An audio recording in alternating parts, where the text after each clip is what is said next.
Дат газеті нөмірі 28 сан 18 шілде 2019 жыл. Президентке хат. Қазақстан қарақшылар мемлекетіне айналды. Аңдатпа. Серікжан Біләш Қазақстан билігінің де жауы болғаны. Масқараның масқарасы. Биліктің кешірілмес қылмысы. Біздің биліктің мұндай бейшара жағдайға түсіп қалуы Қытай берген несиелердің қомақты бөлігін жоғары лауазымды жандар жұтып қойған. Қазақстан Республикасының президенті Қасым-Жомарт Тоқаевқа. Құрметті Қасым-Жомарт Кемелұлы, сіз президент болғалы 5 ай өтіпті. Алған бағытыңыз әлі түсініксіз. Халықты қинап отырған мәселелердің біріне араласпадыңыз. Арыста өрт қылмыстың артын жапты дейді жұрт. Генералдар табиғи құбылыс деп сандырақтайды. Сіз үнсіз қалдыңыз. Бар байлығымыз көлеңкелі жолдармен сыртқа кетіп, мемлекет қарызға батып, халық қайыршылыққа ұшырап жатыр. Бұл дегеніміз Қазақстан жоғарыда отырғандардың меншігіне айналғаны. Заң сақшылары ұрыларды жақтап бұқараның құқын таптап жатыр. Қазақстан қарақшылар мемлекетіне айналды. Әділетсіздік пен жемқорлыққа қарсы шыққан бейбітшіл ереуілшілерді полицейлер қатыгездікпен жайпап, көп балалы аналар мен мүгедектерге дейін жаппай қамап жатыр. Жерін қорғаған Макс Боқаев басқалары түрмеде отыр. 86 желтоқсанның қаһармандарының бүгінгі лидері Құрманғазы Рахметовті жасақшылар еш себепсіз үйінен алып кетіп 15 тәулік қамауда ұстады. Белгілі қоғам қайраткер Жасарал Қуанышалинді көшеде кетіп бара жатқан жерінде полицейлер тұтқындап бірнеше сағат аудан әкімшілігінде бостандығын шектеген. Бәрі заңсыз. Бұл шексіз былық, билік нағыз ұйымдасқан қылмысты топқа айналды. Билікке келген ОқТ заңнамаға қосымша енгізіп, енді ішкі тәртіп орнатуға қарулы күштерін пайдалануға мүмкіндік алды. Демек, елін сырттан келген жаудан қорғайтын армиямыз қаруларын халқына қарсы бұрып жатыр. Қазақстанға ГУЛАГ заманы тақалды. Президент мырза, сіз бен Мәсімов екеулеріңіз кезінде дипломатия жолын Қытайдан бастадыңыздар.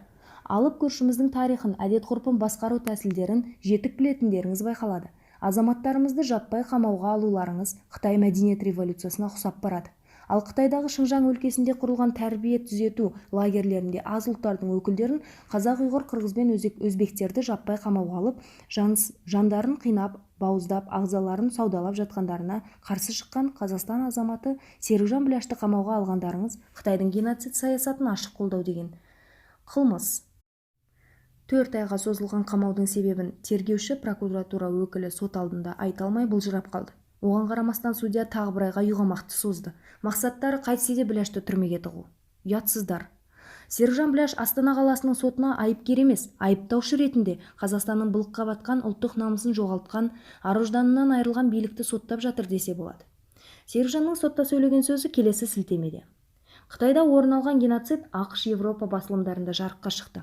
Біріккен ұлттар ұйымы, өркениетті ел парламенттері, халықаралық ұйымдар, дүниеге белгілі тұлғалар бұл хайуандыққа наразылық білдірді. Осыған себепші болған Қазақстан азаматы Серікжан Біләш. Ол қамауға алынып зорлық көріп жатқан Қазақстан азаматтары, олардың туыстары, қандастарымыздың бас бостандықтары үшін жаным құрбан деп күреске шыққан. Ол түрмеде отырып шыққандардың видеоға түсірілген сұхбаттары мен лагерлердің ішінде адамдарды қорлап жатқан сәттерін, қамаудағы нақты мыңдаған адамдардың тізімін дәлел ретінде дүниеге жолдаған. Серікжанның осы әрекеттердің арқасында 800 мың адам бостандыққа шыққан. Көбінесе біздің қандастар. Бұл халықаралық тәуелсіз сарапшылардың мәліметі. Серікжан Біләш батырдың аты істеген ерлігі қазақтың тарихында алтын әріптермен жазылып, ғасырларға қалатыны сөзсіз.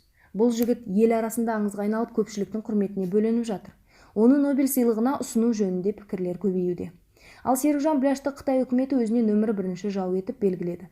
Себебі Қытай мен мемлекеттің миллиондаған аз ұлттарының азаматтарының жасырын істеген геноциді дүниеге жария болды. Серікжан Біләш Қазақстан билігінің де жауы болғаны масқараның масқарасы. Биліктің кешірілмес қылмысы. Біздің биліктің мұндай бейшара жағдайға түсіп қалуы Қытай берген несиелердің қомақты бөлігін жоғары лауазымды жандар жұтып қойған. Міне, осының бәрі ілгек болып Қытай басшыларының қолында. Біздің жұтқыштардың ауыздарына құм құйылғандай үнсіз отырғандары осыдан. Қытай Қазақстан басшыларын сатып алған деп ел айтып жүр. Ресми кездесулерде Қытай басшылары Қазақстанға өте риза екендігін ылғи білдіреді. Неге риза болмасқа? Қалағанының барлығын алды. Ал неге олар қазақты қыспаққа алады? Жоқ, қазақта сатылып кетті ма? Президент мырза, сіз Сайрагүл Сауытбайдың жұбайы Слам Уәли Қазақстанның азаматы болып тұрғанын өзінде Қытайдан қорғай алмай қалдыңыз. Швеция үкіметі сіз істей алмағанды істеді.